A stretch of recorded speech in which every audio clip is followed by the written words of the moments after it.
I can remember my trainer saying to me, he was going, you're going to need a driver on Tuesday. And I'm like, driver? I'm driving myself.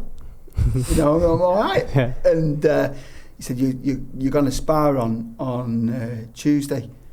You need a driver, so you're going to need someone to take you to the gym and back from the gym. And I was all confused, and I was thinking, why do I need that? And so eventually it's like, why do I need a driver? And he said, well, it's in case you get knocked out. I thought, really? I thought it was a bit awkward that I know, like, well, who am I sparring? He's like, Ricky. Hey guys, welcome back to More Than a Match with myself, Damani, and RH. It's another episode, D-Money, innit? In the bag, We've got a special one today. Here we are. Super Joe Collins. If you don't know, get to know. But before we start, we've got a... Look at him, he's chuckling away already, innit? We've got a discount code, haven't we? And I'm not saying it today. You're going to take it away today. Boohoo Man. MTAM10. Oh, we're well trained, aren't we? Getting all right at this, aren't we? Right. So we've got Super Joe Collins with us.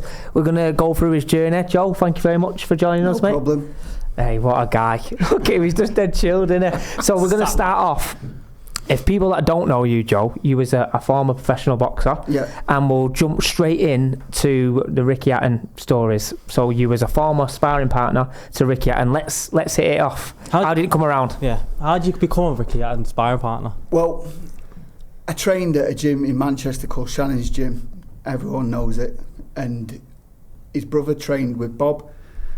And then all of a sudden, he's training at, and then Ricky's taking an interest in Matthew's training. I think he was boxing for the European title at the time, which he won. And Ricky just turned up, and he was just, all of a sudden, you can see the weight coming off him, slowly getting there. Do you know what I mean? And then all of a sudden, he's skipping one day, and I thought, what's he doing there, skipping? Pretty crazy, really. And that's me. I know. I'm training with him, so you think to yourself, you're sharing a gym with him, and then all of a sudden, you think to yourself, this is unreal. This is absolutely unreal. I'm training in the same gym as my hero. Yeah. Unreal. And then all the lads are all together as one, and he's having a laugh with you and crack with you like he did all the time. So funny. And then it ends up and you're thinking to yourself, where is he going with this? And then he's hitting the bags and you can hear him. You think, because it's loud. It sounds like he's smashing a wall down, punching a wall through. Unreal. And then all of a sudden, he's sparring. Okay. And you're thinking, oh, that's going to be you, that. And he's on the Sunday run, and that's not a nice thing, the Sunday run. What does that include? It's basically, I'd say it's 8 miles up a really steep hill in Glossop, and then there's sprints in it and everything. Do you always do that if you're like preparing for something? So did you have a bit of an in? I used to love doing it because it used to set my training up for the week after. Yeah. And when you're feeling it, you get a sense of accomplishment. Yeah. So you know, I've just done that. There's not many people doing a run like that, and it's like I used to see it as one up and everyone else. One ahead. Yeah, mindset as well. Yeah, and you know what as well? The lads used to moan like mad about it, and it was brilliant. It was brilliant because it's like, oh, I used to dread it. Because on the Friday night, you had a leg circuit that used to knack your legs, used to blow your legs out. Yeah. And that was in like a little squash room in this gym that was barely all right to be in as a human. Do you know what I mean? Wouldn't pass the health and safety checks. It was like a spit and sawdust place. Do you know what I mean? There's no hot water there, mate. Just get in there and train. Yeah, just get the job done. So there was 2 squash courts, and there was like a smaller boxing ring in one of them. Yep. And then in the other one, it was like fit all the circuit, where you go and do your leg circuit, and it used to blow your legs apart for the Sunday run. And then the Sunday run would just, when you break your muscles and then you train them again the day after, so your Saturday was the day off, and then your Sunday, you just used to build on it. Yeah. And it was like, you start off the run with weary legs. Yeah. Do you know what I mean? So straight away you're running up a steep hill. There's no warm up to it. You think it's going to be a long one. Yeah, it's going to be a long. Not even a mile in yet, you're like. Oh my God, you couldn't wait to get to the top of the hill. Yeah. And when the wind's coming at you down the hill, it's absolutely unreal. And you know, you think to yourself, it doesn't get any harder than this. it doesn't get any harder than this. And to be honest with you, I don't think it did in training, because I live out of Glossop as well. I live in Cheshire, and it's about an hour's drive to it. So I drive for an hour before I punish myself. That's scary, that. Do you know when you see him drop the Cheshire shout in there? Hey, do him then, I live in Cheshire and all. Let's give him a big gig. That's right, isn't it? I don't. We'll go on to the training side a little bit more, because I think it's, for us on More Than a Match, we like to educate. Yeah. So I think it'd be really good for the audience to hear about the sacrifices and the training. Yeah. Like, going back to the Ricky stuff, when he's like getting back in his groove, so he's had his fights with Pacquiao, he's had his fights with Mayweather, he sort of took a bit of time off, and then when you're starting to see him and take an interest in Matthew, that's when he's sort of out of the game, but he's going to come back in. I think he fell in love with the game again. Yeah. Because boxing can do that to you, as can football, I should imagine. Yeah. You can hate it one day love it the next. Yeah. And you know what? It's just like any sport, really, at high level. But boxing consumes you. Yeah. It's not just like you're a boxer. Can't switch off, can you? Your whole life. Everything. But I think you have to do that if you want to be the best, though. It has to consume you. You have to sleep, eat, breathe it, don't you? Your whole life. And I can remember watching a programme, and it was, remember the old 24/7 programmes? Yeah. And it was one with Bernard Hopkins in it. And he asked the chef if the sauce he had on his food had any alcohol in it. Turned out it did, so he sent it back. So like little details like that, yeah. And I just thought, that's the different level. Yeah. That's the level. The top. And it's if you want to get to the level there, that's what you've got to do. You've got to make that kind of sacrifices. Yeah. And I should imagine he's not going in a poor restaurant. Do you know what I mean? So the food's going to be good anyway, no matter what you have. Yeah. But you know, it's.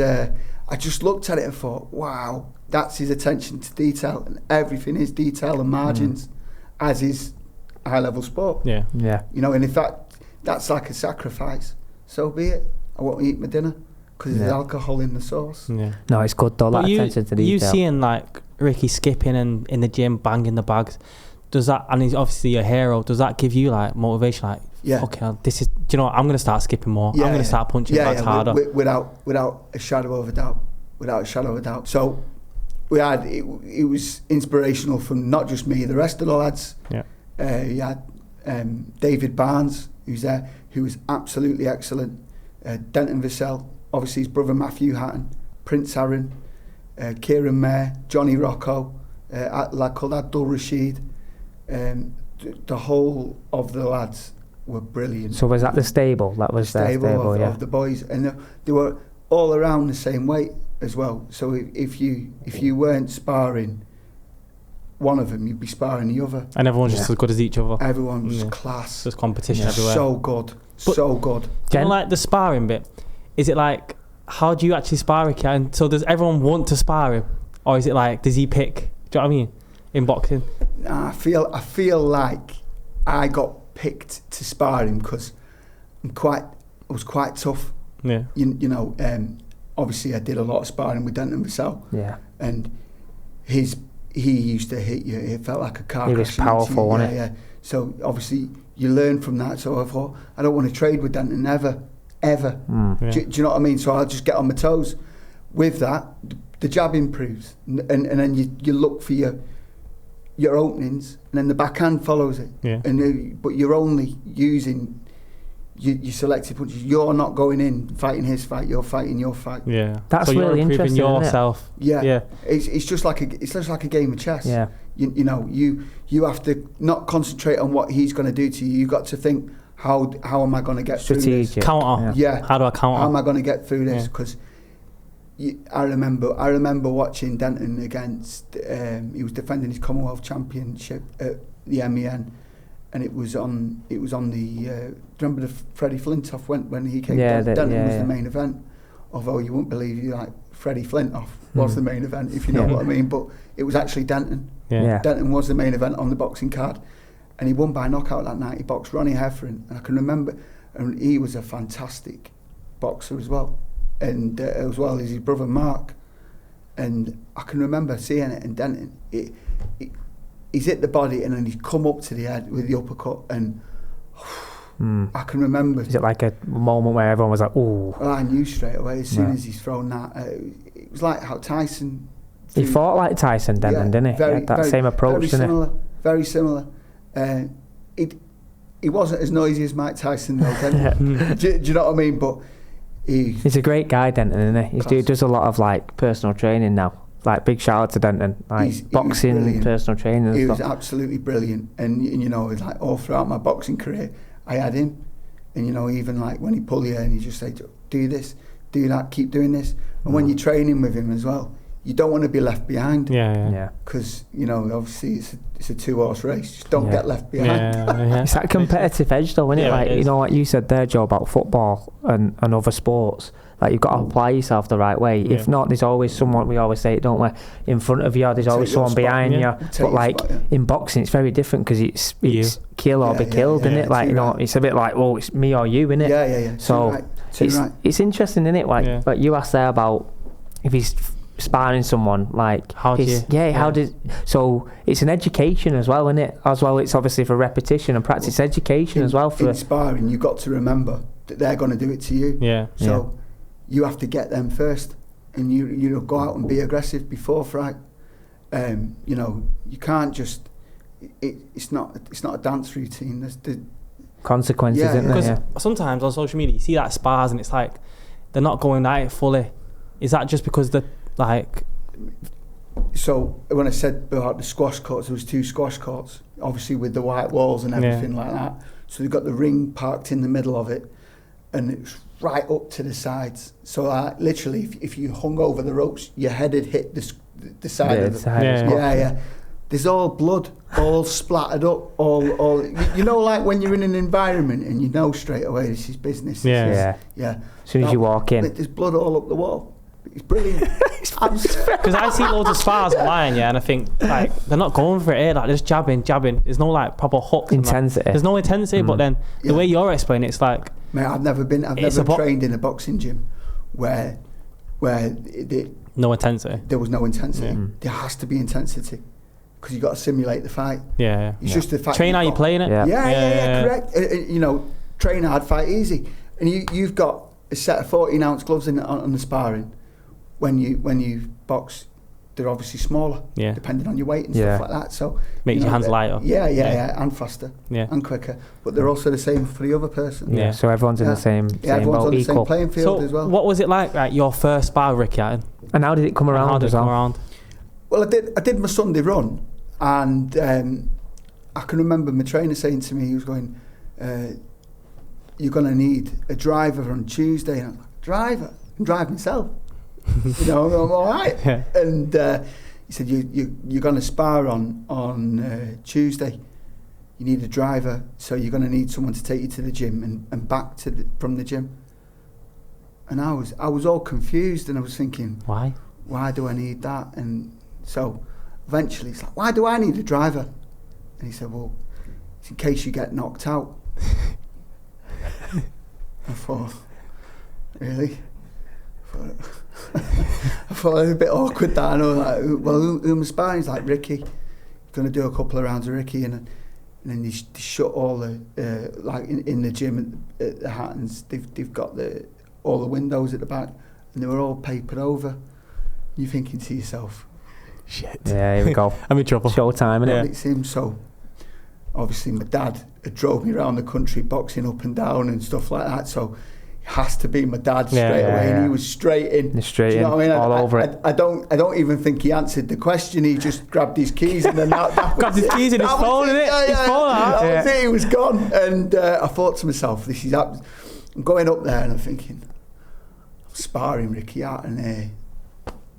Heart rate. What's your mindset like in that situation on the way up in the car? Thinking you've watched him train, you know what I mean, and you're thinking, I've trained for this as well. It's an opportunity, innit? Well, all I could think of was when he boxed Castillo and he rolled out of the ring, and I can just remember that, and I'm thinking, I hope I don't roll out the ring like him. Do you know what I mean? And I'm thinking, I hope he doesn't hurt me here.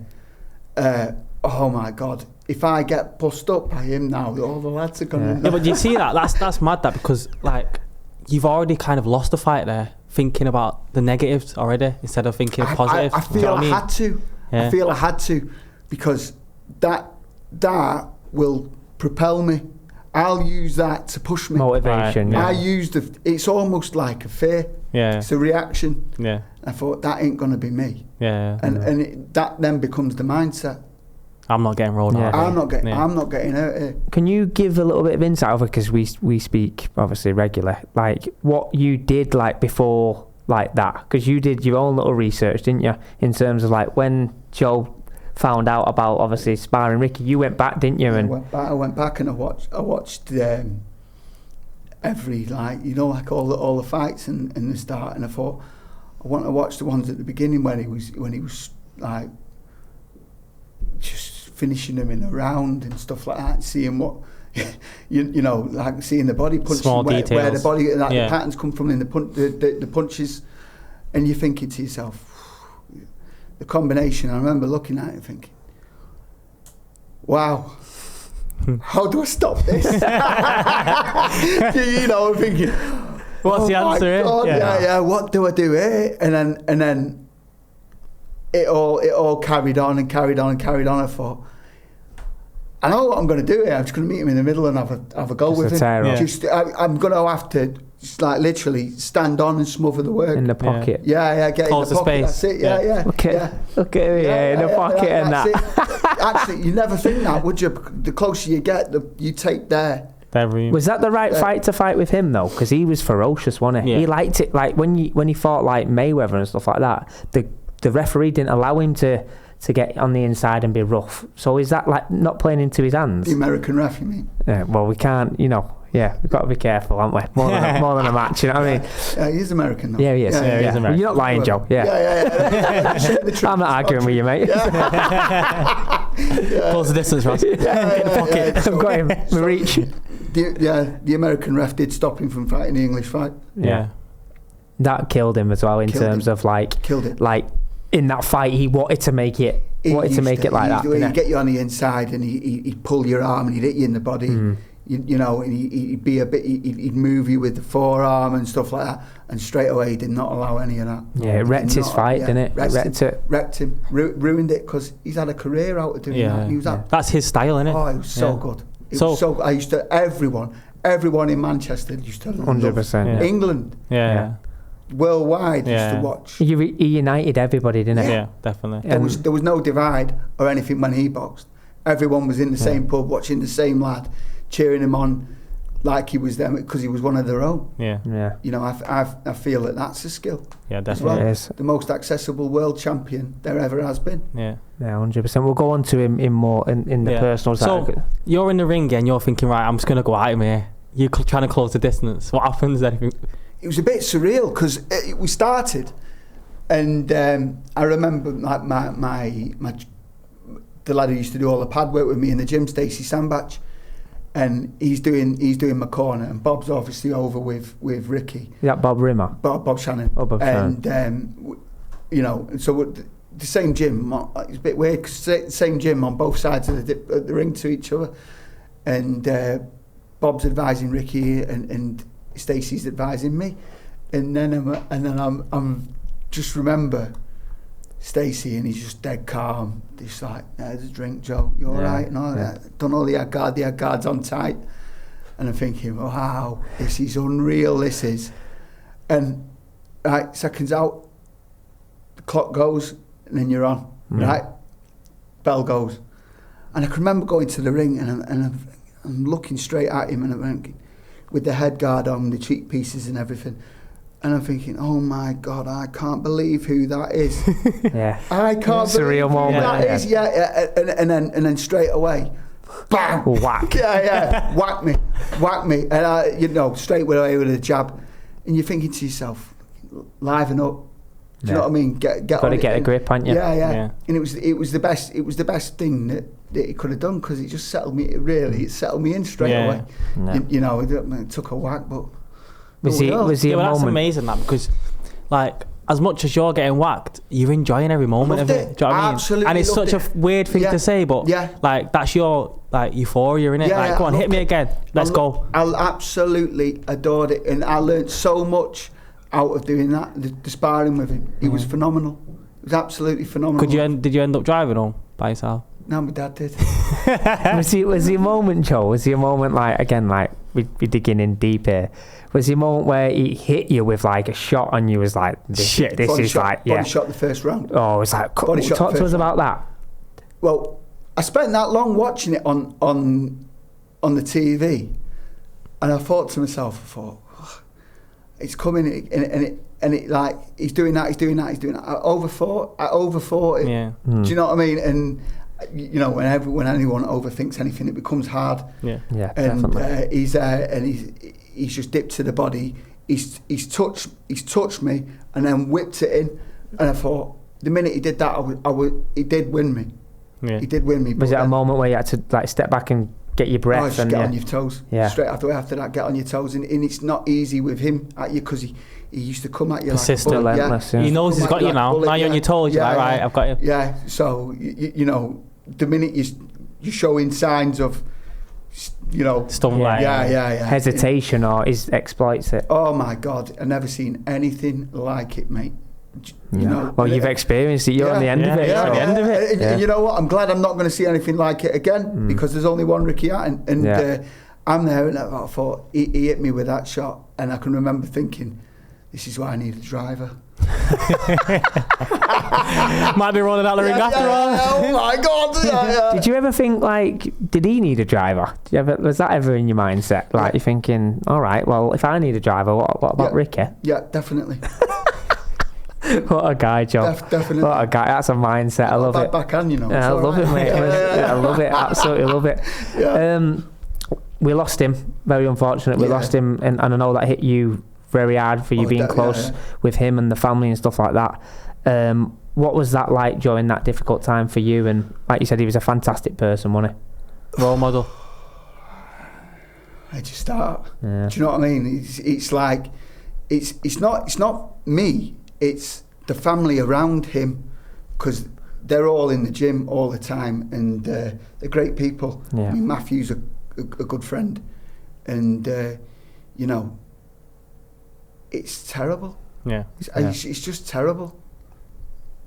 There's nothing more you can say. It's very touching, and we can tell by you talking about it. It's so bad. It's just so bad how a man should maybe have to think that's the only answer. It's so bad. Yeah. But you know what I mean. That's the good thing of the Hatton Foundation, which they've set up. I think that's absolutely phenomenal. Yeah, 100%. And what we'll do, we're going to put the link in the description to the Hatton Foundation. I think it's very important. We can see by the way you're trying to talk about it's very difficult, and it's a message as well. We always say it for the viewers as well. Like if you are going through dark times, it's very important that you talk to people and stuff like that, and you're not on your own, because again, someone with the charisma and personality of Ricky, who everyone loved, it's very sad, and it's very. But cruel. Talk to people, guys. It's very important. He had an amazing send off. The whole of Manchester, everywhere was full support. Everything. It shows how much of a big role model it was. Yeah. Huge. And you was there that day, and I know we won't go into details because it's private, but it was a fantastic service, and the family done him extremely proud. And you know as well, his best friend Paul Speak, one of his best friends. Everyone's his best friend. Do you know what I mean? But Paul Speak has been absolutely phenomenal. And you know what? Because obviously Paul found him, and he is. How can I say? He should never ever have to see that. No one should very close best friends as well. No one. Very, very close every day with each other and stuff like that. And it's just crazy. Just crazy. He's a good bloke, Paul, and he just didn't deserve that.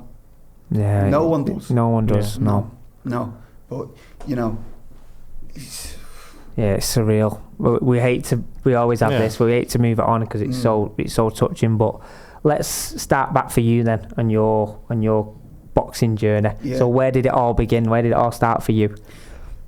I hurt my knee I'd ripped my tendon, my MCL, put a little tear in it. So I thought, I'm going to have to get fit again for my football. And then I ended up basically doing it by sheer fluke. I've got a bigger brother, you see, so you can always, you know how to fight when you've got a big brother. Because he's coming for you. Yeah. And he was so funny with me when I was young and everything like that. And you know, he'd have a fight over making your lunch. Yeah, your brothers, honestly, that's what brothers do. Yeah. Honestly, we had a fight over making our lunch. Me and my brother, full on fight in the kitchen. My dad had to pull us apart when we was kids. Destined to be boxers, wasn't it? Unbelievable. Well, my brother actually ended up boxing. No way. Both got into it. He saw me, I inspired him, and then he thought, if he can do it, I can do it. Yeah. So there we go. And I went into Macclesfield Boys Boxing Club, which with a man called Kev Bradbury, Jez Huff, who did a lot of work with me. Who used to do all the running as well, but in the end it started off like, I'm going to be like a keep fitter and get exercise. Get fit, and I remember Kev saying to me one time, it was quite relatively quick into coming and getting in the ring. I was, and it was like a little let down in sparring or something or other, and will you get in, mate? Was that what it was like? Yeah, you just got put on the spot, get in there. Yeah, so I haven't got a gun guard. Yeah. You know. Here's one, mate. Yeah. Get yourself in. Kettle came out, I thought, there's a kettle in a boxing gym. Do you know what I mean? And then mould him this gun guard, just found one. Mould him that, in you go. Put the head guard on. You put your new gun guard in and then you're off. You're thinking to yourself, wow. Have I got it? Yeah, what am I doing here? The testosterone environment. You can't say no. Because if you say no... Yeah, you're weak at... Well, your class is weak. Go get in the ring. Go get on it. He's too soft and stuff like that. You'll never do it. And then reputation in the gym, innit? Like, that's it. You get killed, especially Kev, because he has a laugh. Yeah. Do you know what I mean? He has. You won't hear the end of it. You won't hear it. And I know it straight away. Yeah. You know, he'll be on at you. What was your again for the audience? Any young like parents or young boxers, like what was your parents' reaction to boxing? Because that's something that I've always like wondered. You know, if my lad come to me and went, I want to box, like what was that like? Because at the end of the day, like you've touched on there, it's ruthless. You're getting whacked for you know what I mean. So it's not like football. You get kicked every now and again. You jump yourself back up. What was your parents' reaction to that? My mum, my dad was not bothered. Yeah. Typical dad. Yeah, I think. Yeah. Dad loved it. Go on, son. Yeah. And then, but my mum was like, dangerous. Yeah, you're gonna have to watch yourself. I think like every mum is. Yeah, definitely. But then when I'd fight or anything like that, like further down the line as an amateur, I can remember at Winslow Leisure Centre where the club holds its annual show. Yeah. And we were there, and I can remember my mum. She'd been in the bar. You know, had a few. Yeah, get the nerves. She'd have a few, and then she'd be with the mayor at the end, who my dad had sponsored all like the boxing, like the club and stuff like that. And then I can remember coming out of the ring, and my mum's wrapped round the mayor. They're my boys. Aww. They're my boys. Dead proud. She was. Yeah, amazing. And you know, after that, when the thought of your son boxing must be quite bad. Yeah. That's why I asked it, because any parent, if the son comes to you, it's like, it's a bit of like, ooh, your son or your daughter, I do apologise. There's a lot of girls who do it now, and there's some girls who are really good. Yeah. You know, you know, it's absolutely mental, but the thought of my lad boxing. That's another question. Would your little man? Also would you want him to? Or? You can look at it as like a look at it. What's it called? As a life skill to defend yourself. Do you know what I mean? Because that's why some kids go into it. Maybe like kids that are not confident and stuff. Yeah. Like who are overlooked maybe in like school. They're not. Do you know what I mean? Like they go into that as like it's the very open arms boxing. Like come on, you're part of the family now. So it's like a community, safe space, community.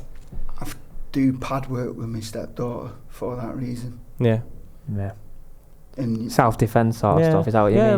But look, it's also you make friends. Do you know what I mean? Yeah. Like sports. That's what sports is amazing for. Right. And, you know, being social as well. With people. Definitely. Yeah. Because I talked about Denton before we come on air. See, he's an amazing lad. Yeah. He's class. Yeah. And some of the lads in boxing, and I mean, I don't see them as regularly as I should. But when we do though.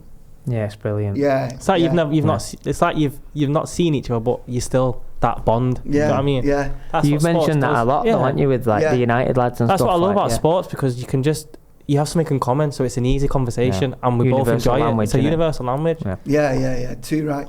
And you know, whether it's because boxing's a solo sport, but it's not though, because you're with the lads. Yeah. Like 6 days of the week. Yeah, definitely. You know, it's like a family. It's a lot. Yeah. You see them more than you see parents. Correct. You know what I mean? So it's like, I think you look at them as brothers now. I think it's great that you highlighted there as well, Joe, like the female side of things as well, with your stepdaughter and the female boxing. It's again similar to the football. It's growing, and there's some fantastic female fighters, isn't there? Brilliant fighters. You know, they've headlined shows, and it's the same with football. So the crossover now has gone into both genders. I think that's fantastic. Definitely. And you look at both female sport, it's growing, and you know, like they're taken seriously now. Yeah. There's a girl from Macclesfield called Carrie Sartingstall. She won a bronze medal at the Olympics. She's not to be taken lightly. Yeah. And you know, I mean, she can do as much damage as a man. Yeah, she could knock men out easier. Not more and quicker. Yeah. Possibly more efficiently as well.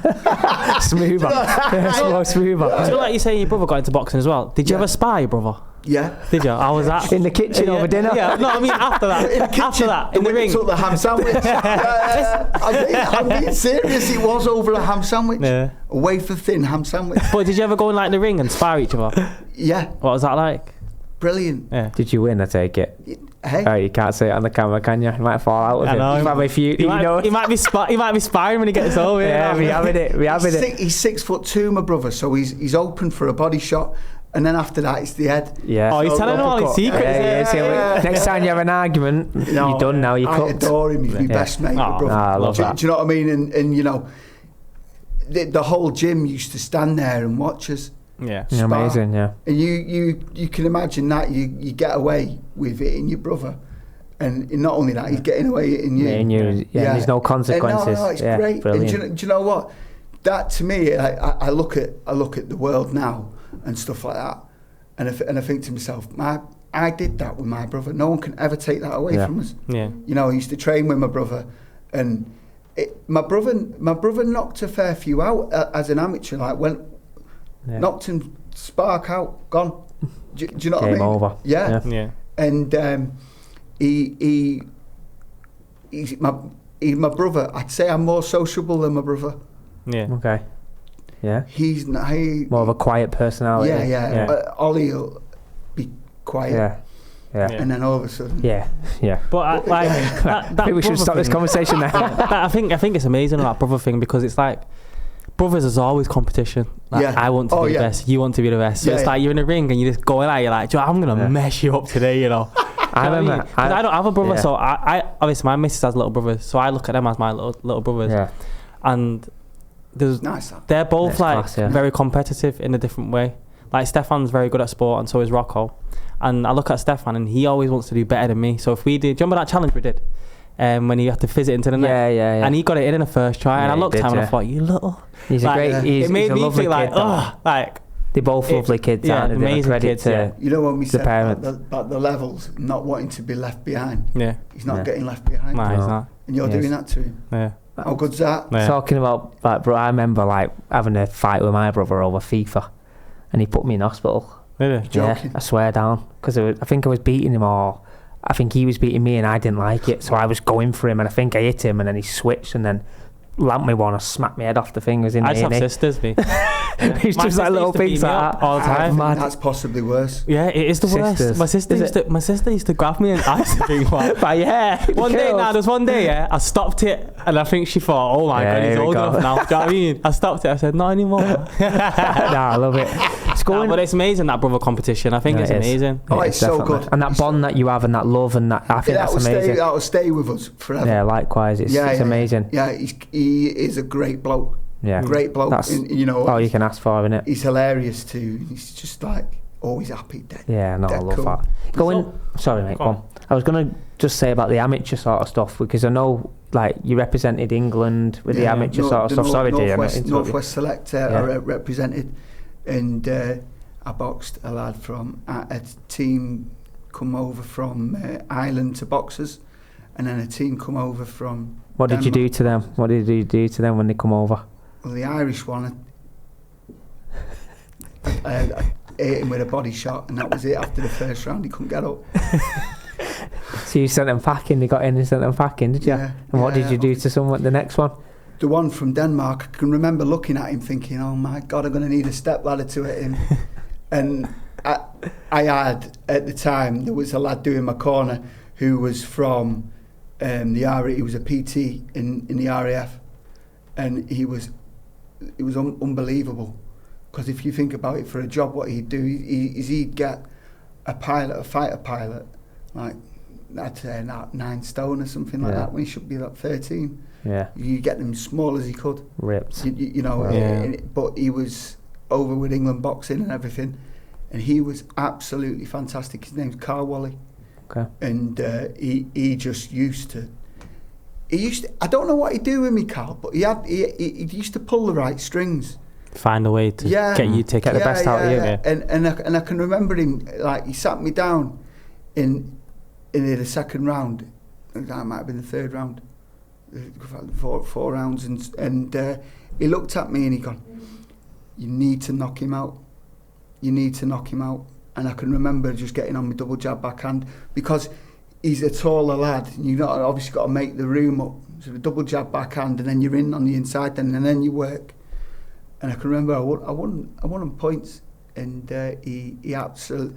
I can just remember the feeling of relief through me. I remember looking at Carl thinking, I did it. Yeah. Done it. Yeah, but they're the moments you train for, though, innit? Do you know what I mean? Yeah. Like that must be like one of the best feelings. Like, I know scoring the goal is an amazing feeling, but you only have that for 15, 20 seconds maybe. But then winning a boxing match is like the whole night. Do you know what I mean? It's based on you. It never goes away. It never goes away. It's so good. Class. It's so good. That euphoria. It's not just that night. No one sees the 8 weeks before it, 12 weeks before it, or anything like that, or eating dinner with porridge oats in the morning and everything like that, and your protein shake, and thinking, these are the only carbs I'm allowed today. That's tough, isn't it? Yeah. It's all mental, isn't it? Food as well. It's just mental. It's a mental battle. You know, like for you there, you had an amateur career, and then obviously you crossed over to the professional stuff, which we'll talk about. But while we're on about the training, like, talk to us again, talk to the audience. They always see half of it, don't they, in terms of, you said about the long run, you mentioned about the diet, cutting weight. Talk to us. Obviously, Hugh Bank and Ben are going to due to fight again. So good. And that controversy around like cutting weight and stuff like that. So talk to us like in detail about the weight cuts. Well, I feel like it's stricter now, because I look at some of the things that, like, he got pulled in front of the boxing board 4 on a 4. Do you know? And then you look at it, but your diet just needs to be right. I feel your diet's 70% of it. Okay. Yeah, 20% skill. And then the other 10% is luck. Yeah. Do you know and a bit of heart, obviously, desire, heart. Yeah. But that weight cutting's like, it's unreal. Yeah, like I wouldn't wish it on anyone. Because people say, like, people don't understand how hard it is to get from here to here. Do you know what I mean? But I can remember seeing, like, the lads in the gym do it. I mean, Denton, he used to box in at 10-6. He used to come in at. And I can remember looking at Denton and thinking to myself, there's no way that you should weigh 10 stone 6 pound. There's no way. But they say that's what their health, like, it's a good weight for them though, isn't it? Like, I think it's mad how they weigh in and then the next day the transformation's crazy. Yeah. Like, I've seen, like, when they weigh in, they're like, oh my God, how's he going to fight? He looks ill. Yeah. Remember when we seen Zalfa in Zalfa Barrett in Manchester? He was weighing in, and like we seen him, didn't we? He was like, oh, I'm not sure. Then the next night on TV when he's fighting, like, he's ripped. He's like ripped, and big, and I'm like, talk to us about the difference there. Is it just the intake that you put in, or? Go away, the intake, you go away, you have a nutritionist and they put the right foods in you. Okay. And then all of a sudden you get dehydrated, and there's no fluid in you when you stand on that scale. There's no fluid in you. Fluid. You're dehydrated to bits and stuff like that. So you look at it and you think, wow. But weight cutting is so important for in the ring as well, isn't it? Because you can get dehydrated in the ring, and that's when it's a problem, isn't it? Yeah, and that's when it gets dangerous. Yeah, that's the word I'm looking for, mate. Because that's what people don't understand. You don't know that. All that weight cutting, if it's not done right, then it's very harmful for you in the ring. Because it's like your power, you can't get enough power because you're dehydrated. Yeah. You move, you're slower. Yeah. Like there's so many disadvantages to not doing it right, isn't there? I mean, I can remember reading a book on Nigel Benn McClellan, and all that McClellan was doing was drinking thimbles of water. Thimbles like a shot glass. Okay. Do you know what I mean? Wow. And, you think, wow. Yeah, that's heavy, isn't it? So that's like dangerous, isn't it? It's dangerous, you know. Yes, yeah. Do they put any like protocols in for that? Because like you said, you go in there. You're going in there to fight. It's a dangerous sport. Does the border control try and manage that the best that they can? Because surely if they see a fighter and he's not right, then you can't allow him to go in. Yeah, for a title fight, obviously the doctors will look at you. But for a title fight, you have the check weights and stuff like that. So they'll come. They'll come like weeks before your actual fight is and check your weight. Okay. And then they'll come again the next 2 months. So it's not too like the loss is not dramatic because where it's dangerous. They're not going to allow you to box when you just completely dropped into it. That's good though. That's good. So you've got to taper it in. You know. Ease it in. Yeah. So it's your body's under immense stress. Yeah. Minimal stress. That's good. It's very insightful that, because people always see like when they've got the saunas out with it lying there, and it's like, oh my god, like that's. But there's a process to it, and it's got to be safe. Yeah. It's important like the whole understanding of sport now is completely different to how it was. I mean, like sports scientists and technology. Even with the cool dip baths and stuff like that, and you're thinking to yourself, you can take more calories burn more calories in one of them. Than you can actually training. Yeah. And I think to myself, how do you? I bet you wish you had one of them baths when I was doing it. Yeah. Can all I had to do is jump in an ice bath? I think I should have jumped in the canal a couple of times. It's madder than it is, man. There's so much more you can do now, and it's safer. Do you know what I mean? But even the ice baths, they can send your body into shock, or if you jump in at the wrong temperature and canals and stuff, it has to be right. Yeah. Because you can't just go from not doing it to just to do it. You got to ease your body in. It's got to be what safe. What temperature does Jed get it to? I hope Jed makes it right. He's all right, Jed. What a guy. What a guy. Shout out Jed as well. Jed, what a guy. I know he was upset that he didn't get a... He asked me, are you on the podcast tomorrow, man? Shout me out. Yeah, Jed. Shout out Jed. Lou, just put the camera up. Jed, what a guy. Honestly, thank you very much for all your support on More Than a Match. We appreciate it. Here's your shout out, mate. I know you was upset the RH and Damani, well, it wasn't really us, Lou the producer and the editor left you out, if I'm being perfectly honest. But we're not throwing anyone under the bus. Jed, what a guy. Top man. Go on, Dean.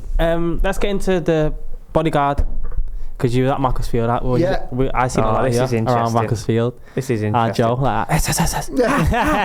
but how did you get into that?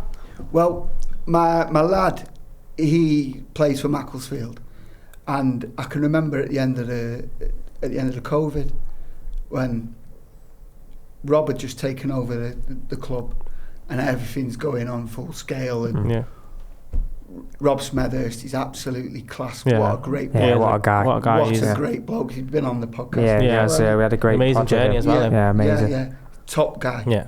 And I can remember Rob when I'm a heating engineer as well, and if you remember, they're like, wash your hands at the end of it, and all the kids are there washing their hands in cold water.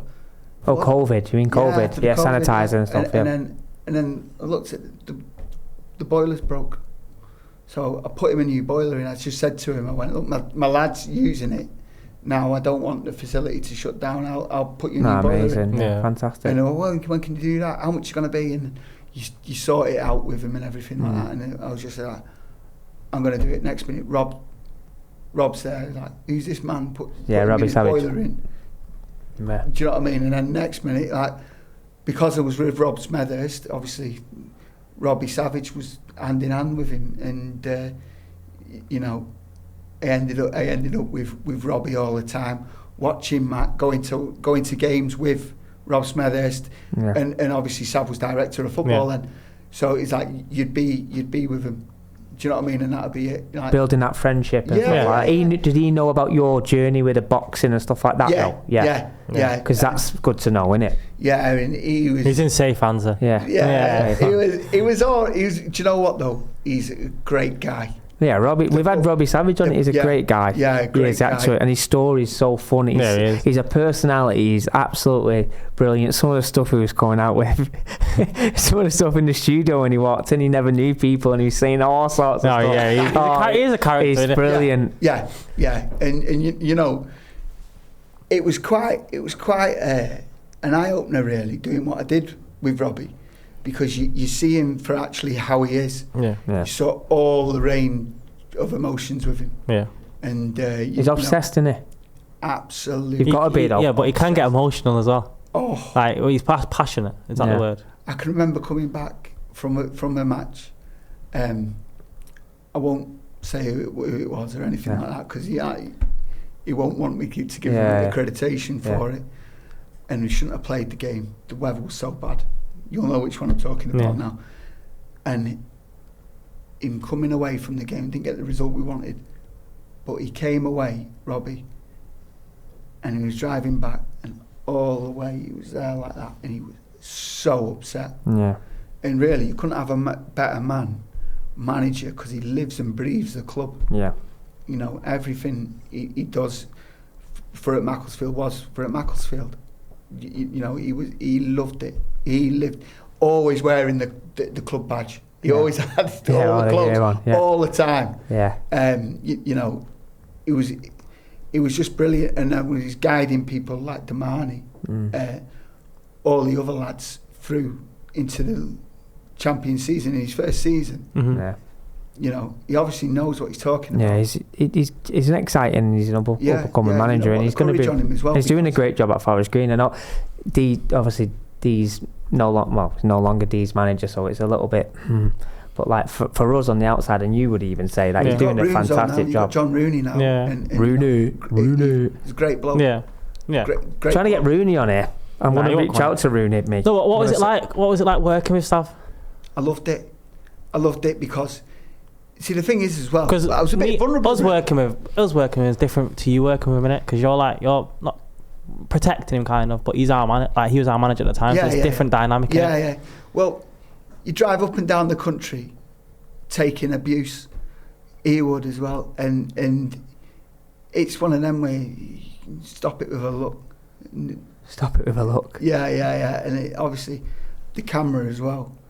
So the camera was obviously for my protection and theirs. Yeah. You know, anyone who want to come near him. Theirs. Yeah. You need to get a driver on, mate. Get a driver. Come near me, get a driver. Yeah, get a driver, mate. So did he ask you? Sorry, going back. Did he ask you like, Joe? Listen, I'm going up and down the country. I'm taking a bit of abuse here. Like, will you just come? I know you support Mark. I know your lad plays.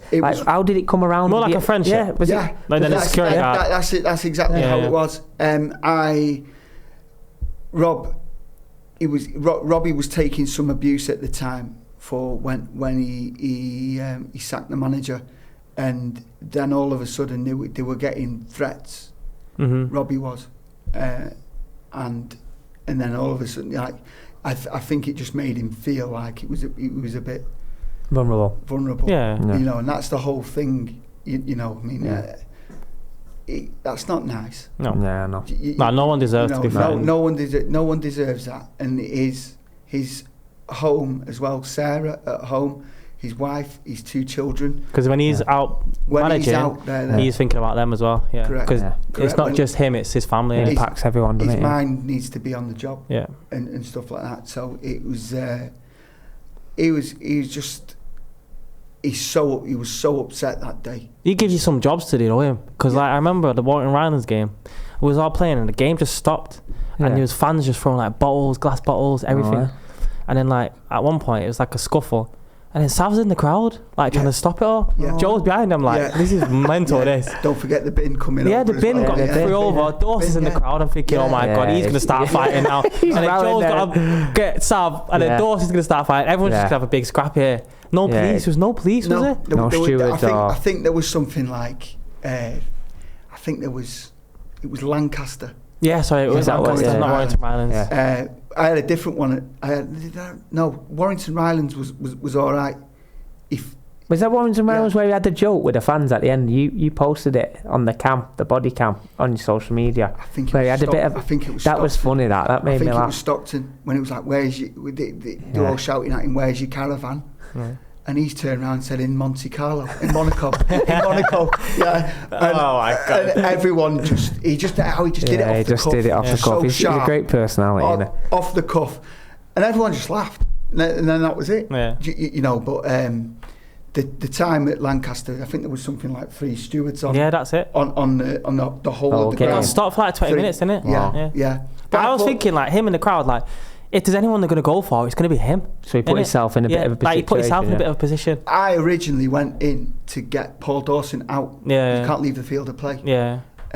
You know, and I remember thinking, but Dawson, he felt like he needed to do it because he's from that area. Yeah. So he tried to escalate it. He tried to be the one in the peacemaker, and calm everything down. Thankfully, no one got hurt. Though. It was just crazy, and it all escalated and blew over. Yeah. But you know, we won, though, didn't we? Yeah, we did. Yeah, you won. That's all right. That was when they were filming the BBC One documentary, so it is on that as well. Yeah, that's good. When's the new one coming out? I'm not too sure. I think it's soon, isn't it? Soon. Yeah. I think so. I don't know the date. Yeah. But I've got the footage. I'll let you have it. Yeah, listen. Well, if you don't mind for it to feature on More Than a Match, we don't. But you enjoyed it working with Sam? I loved it. Yeah. I loved it. He's a great bloke. Great bloke. Great relationship with him, didn't you? Yeah, and you know what? The whole family, even when his mum would phone up, because that's the. He's off straight on the phone to his mum. Yeah. Right, Mum, you know. It's just like a normal person. He's just like he is a normal bloke. Do you know what I mean? And you know, I'll get on. I've done all right here. I'm gonna phone Mum. Hi, Mum. Hey, look, it's Joe. Look, they're driving. You know, absolutely brilliant. Absolutely brilliant. It is. Nice. You know, the whole family, the class, the whole lot of them are class, and. You know, Charlie's flying. Yeah, he's doing really well. Freddie's so clever. Yeah. You know, great footballer as well. Mm. You know, no one says that, really. No, he's good. Yeah, he's not good, man. Player Freddie is. He played with us a few times towards the end of the season, didn't he? Yeah. I love that. Yeah. Sam will be watching this. He'll see your face on it, and he'll be tuning in. He'll be I need you down at Forest Green. Hey, I need you. You know, when you said that, you should have said this. You should have praised me a little bit more. Don't worry, Robbie. We're praising you, mate. Now you're doing a great job. Keep it going. Flying. So you're pro boxing. There's 2 more things before the final question that Dee's gonna ask you. Get excited for that. It's a good question. The professional ranks. You join into the professional ranks. How was that in terms of, like, everyone thinks it's like you turn professional. It's a lot harder in boxing. You've got to sell tickets.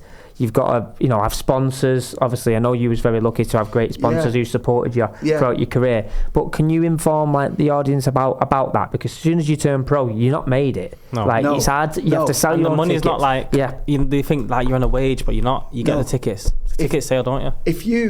Correct. If you add it up, when the hours you spend in a gym, the hours you spend running, you're probably spending it in a cool pool trying to sort yourself out so you can train next week. Yeah.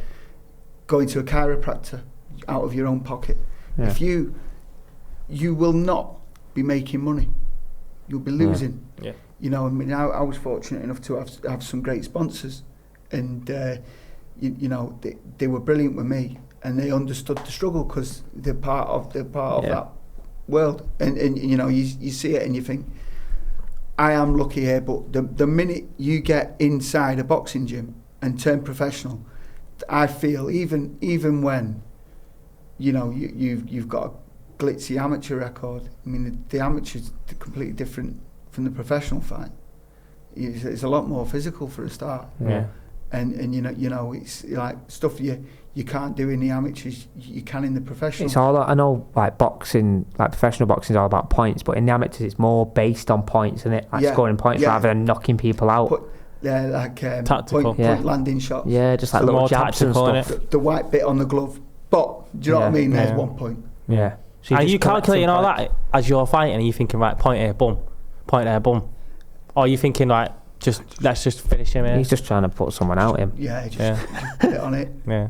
You know what I mean? Just hit him. But it's a lot of boxing's mad, you know. Yeah. It's all about, like, it's tactical, but it's all timing. Yeah. Everything's timing. Yeah. If you miss that jab, it's gone. Yeah. And then that could be an opening for him. Yeah, yeah. Do you know what I mean? So it's like small seconds. Yeah. All about rhythm. Yeah. You know, and I just absolutely love it.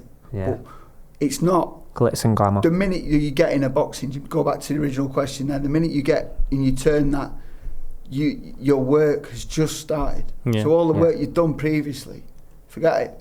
And levels, innit? Yeah. It's like, right, you're on level 1 now. Yeah. Not level 2 now. Yeah, yeah. Level 3, level 4. So the tickets as well. So you get an allocation of, say, 120 tickets.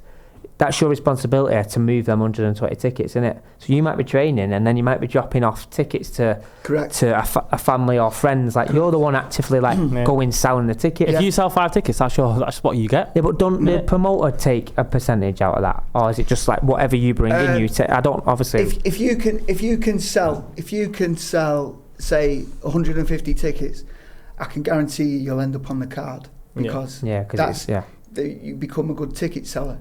Yeah, and then so straight away they're looking at you to think, right, I've laid out X amount, but you're going to bring me in X amount. If I put you on this card, you're bringing that in. So the amount of people you know get selling tickets for you.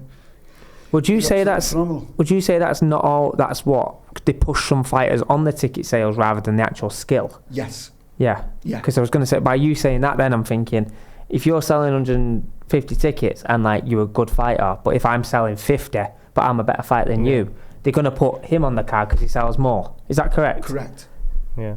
That's not fair, though, I don't think, is it? Because it's a business. Yeah, true. And you know, it shouldn't be. Do you look at it from their point of view? It's not fair that they're having to pay for you. Or you, sorry. Yeah. Do you know what I mean? Yeah. Whoever's going to bring me the money back quicker. Yeah, it's a business. Yeah. And then that's back the way, him, and that's the way our boxing works. It's a business, and so your skill goes all the way throughout the.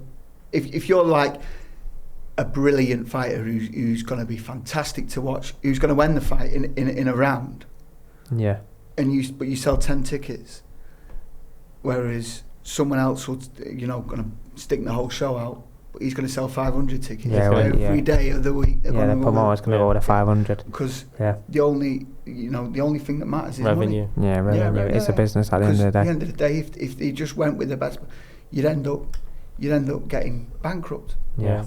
It is a business, Ben. That's why I've just thought I'd ask you. It's not all like glitz and glam, is it? It's like, you turn pro. It's like football, really. Like your first professional contracts, they're not financial, they're not great money, are they? No. You've got to build yourself up. Is there any chance of you coming back in the ring or what? Would you come back in if someone wanted to fight you? Or? I'm fit and healthy. So I wanted to move on to this. I want to get your opinion on Misfits boxing, the YouTube sort of scene and stuff like that, because I think you would be fantastic in that sort of. I don't know who would fight you because obviously your experience and you've been in the game. But is anyone? Would you want to get in there? Would you want to fight anyone? Oh, we're sitting back in the seat. Oh, here we go! Ding ding! Round 1. Fight. Body shot. The way how I look at this is, I see some of them in that, and they can't fight sleep. You shouldn't be in a boxing ring. It's embarrassing. Really? Yeah. So for you as like a former professional fighter, you're not on board with the Misfits? I'm on board. I'm on board for obviously making money, but I look at it like, say, Simo, yeah? Yeah. Danny Simpson, Great lad. Absolutely brilliant. We all know him as a great person, yeah. He's around Mac a lot as well. Yep. Yeah, and he's pals with Rob. He got robbed. He did. I think he did. I think he won that fight. Absolutely robbed. He got absolutely you see robbed. That, and they give mate. To give it a draw, yeah. Who Danny Simpson boxed was a joke. You know what? I'll step in a minute here. Anyone who gets in, who gets in, you've got to respect him from getting in. So, like, fair play for him to train and dedicate it. But his performance, sorry, Joe, wasn't the best. But what I will say is, to dedicate it and get in there, fair play to him. Yeah. But for me, in that fight, he got beat in that fight. Yeah, sorry, I didn't mean to. Yeah. I don't want you to. You know what I mean? It's all right, it's all right, mate. But like anyone who and you'll understand that. But yeah, he didn't put a good performance. The only thing that gets me is that he robbed him, and I look at it and I think to myself, he celebrated robbing a professional sportsman. Yeah. When all he's done really is sat at home. Yeah, but do you think that fight was already made up? Made to be a draw, so no one's ego got shattered? Because sometimes that's how it works, doesn't it? Yeah. Do you know what I mean? I know. I get what you're saying. Fights do get fixed. I get what you're saying. On like rematches, because it's going to be a payday, another payday. But it's not been a rematch for them, has it? No. It's a bit of a mad one, isn't it? No, because Simo scared him. Yeah. Simo steps in last minute as well, doesn't he? Yeah. He does. And you know what? That's the competitive sportsman's mentality. You know, because football's a tough game, and Simo is not soft. Yeah. Do you know what I mean? And he's just thought, I can. Who am I having? Do you know what I mean? He's footballer. Yeah. It was a last minute thing, wasn't it? And he didn't have the training. How long did he have? Like 4 weeks, 4 to 6 weeks. So it was a last minute call. So I think it was a bit like. Going back to like what you said there about the popularity stuff in terms of the tickets, maybe I'm not saying it was a dodgy decision. I think Simo did win that fight, but like maybe that played a part in it. Is anyone that I'm not too sure whether you follow it, but would you have a go, and would there anybody be that you would want to have a fight with in that sort of world? I don't really follow them for their individual profiles or anything like that. I don't, because they're nothing to me. Yeah. Do you know what I mean? They just play computer games and rob children of their childhood when they should be out. Do you know what I mean? They should be out instead of playing. You see it as like games. You've been grafting like 8-mile runs, this and that, and they just get in there and make millions. And the money is better than probably what. Yeah, a lot better. So it's like a disrespect to you, innit? And like all the other professionals. I feel it's a disrespect to the rest of the professionals. Yeah. As well, and you know, you see them working so hard in the gym, and then they come out of the gym and then I've just got to drop 25 tickets on the way home, and you think, 25, who's selling them? Well, he's having 3. He's having 4. Yeah, so he's going different places. So you think, there's him getting in his bed at 10:30 tonight. You know, and good luck getting dinner. Yeah, which you need to then refuel for the next day. Yeah, and then recharge. Yeah, as well, so you're good to go again. Do you know what I mean? And they just get in there, don't they? Yeah, tickets. Just turn up. Yeah. Just turn up. Come on then. Yeah, I'm getting £1 million after this. Yeah. And they might be getting 5-6 grand, if that. It's a joke. So, to answer Dee's question, would you want to get in? Would you, if say KSI or Mams or whoever the Misfits guys come to you and say, Joe, we've seen you on More Than a Match. We want you to fight X amount, Salt Pappy or whoever's. Yeah, look at this guy here. He's on the wind up. Just anyone in that world that is high, like they think, he can fight. Would you get in there? Without a shadow of a doubt. Would you just do it to prove a point? Yeah. Without a shadow of a doubt. You'll get in there, yeah? Yeah. A 39-year-old dad of 2 can smash you apart. Yes, Joe. Little promo here. Yeah. Promo, I love it. That's right, though. Yeah. Make sure, if you're watching this, make sure you're tagging Misfits in. Make sure you think, because Joe, again, he wants it. He's having it. He's not a man to mess about. Not a man to mess around with this. Starred with the best. Love it. Been about. Done his graft. Been Lancaster. Been in the crowd with his body cam on. Come on. Robbie Savage looked after Robbie Savage. Yeah, that's it. Sparred Ricky Hatton, and now he's going to be on Misfits. I want you to do your research, Joe. I want you to Even if it's on me and Damani will be on a pod and stuff like that, to let people know, like, I want you to research and anyone that you want to fight. I know you're saying who and stuff like that. You don't know research them. You go on the internet, don't you? You type in Misfits boxing. Yeah. So just to see you, like, I might fancy him. I don't know what personally. I don't think they would want to fight you though, because of your background. Do you know? It's a shame that, isn't it? So you have to get someone and sniper him and let him come in 3 weeks' notice. Oh, okay, so it could be a last minute call up. Is that what? Well, if it's a last minute call up, you're in there. Give me an hour, I'll be there. We're driving with Dad. Dad's driving him. Dad, we're going Misfits. That'd probably take us 10 minutes to find the keys. You know what? Minutes. Yeah. I think that would be, again, obviously what we discussed at the start with Ricky stuff. I think that'd be great to link it in with the foundation as well. Yeah. I mean, obviously, me with my work and everything, I don't need income like that. I've got my income through my work. Yeah. So they can have it. Wow. Let's give the whole lot. That's amazing. That. Yeah, help everyone else out. That's amazing, Joe. That's a win, isn't it? Yeah. Let's try and make this happen, guys. Anyone who's watching this, like you said, what Joel said is amazing. Like, it's such an amazing gesture. And imagine it make it happen, innit? We'll be there front row like that. Yeah. morethanamatch. I'd have to ask me 10-year-old lad who they are. Oh my God. We were fighting this. Oh, it's more insults. Yeah. I tell you what, they're going to be fuming if they're watching this. D, send it home, mate, with a final question. What has boxing as a whole and being around boxing taught you? Work ethic. I will never ever be outworked, ever. I will not stop. I won't stop. I love that. Will not stop, and apply that.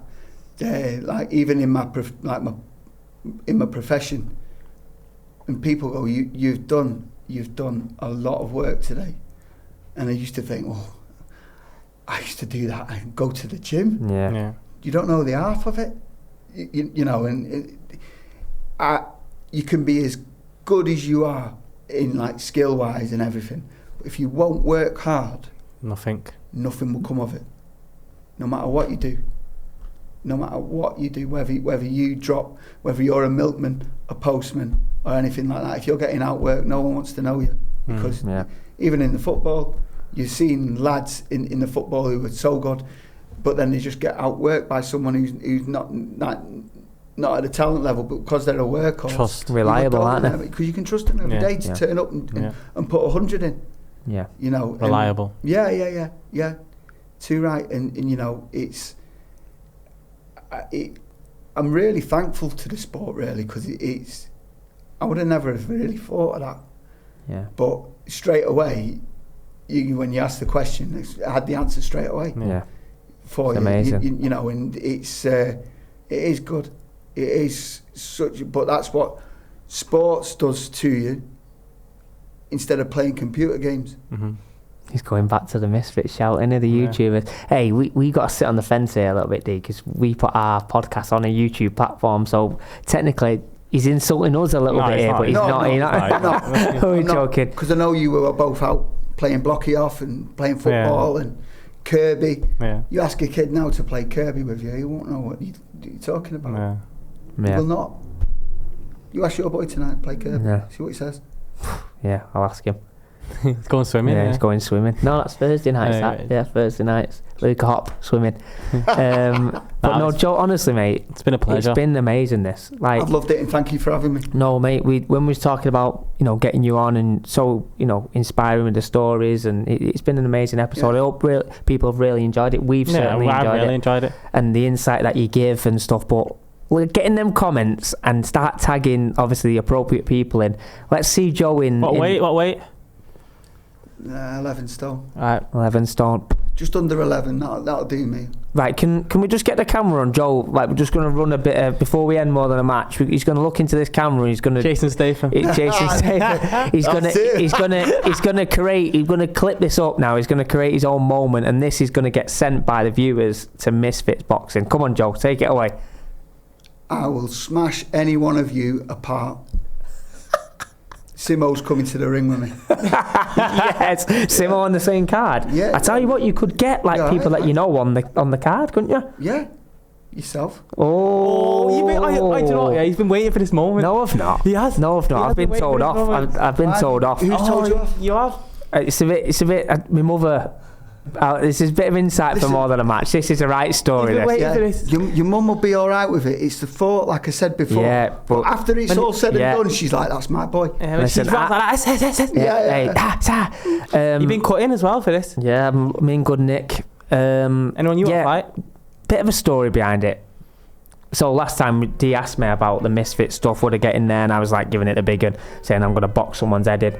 I would love to do it, and next minute, like, I didn't hear off my mum for a few days. Like, Mum, what's going on? She's like, not happy. I was like, why? Why are you not happy? She went, you being daft saying that you're going to do this boxing stuff. You do realise you got kids and stuff like that. So yeah, got shall up, give me a right going off. But sorry, Mum, if it's there, I'm in. Come on. More than a match up the RH when he comes out.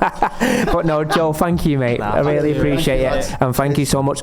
Another episode of More Than a Match. Please like, please subscribe, turn that notification bell on. Discount code D-Money MTAM10 for Boohoo Man. It's coming towards Christmas, we keep saying it. Go and use it. Anything on the online orders, go and enjoy yourself. Thank you guys. Another episode of More Than a Match.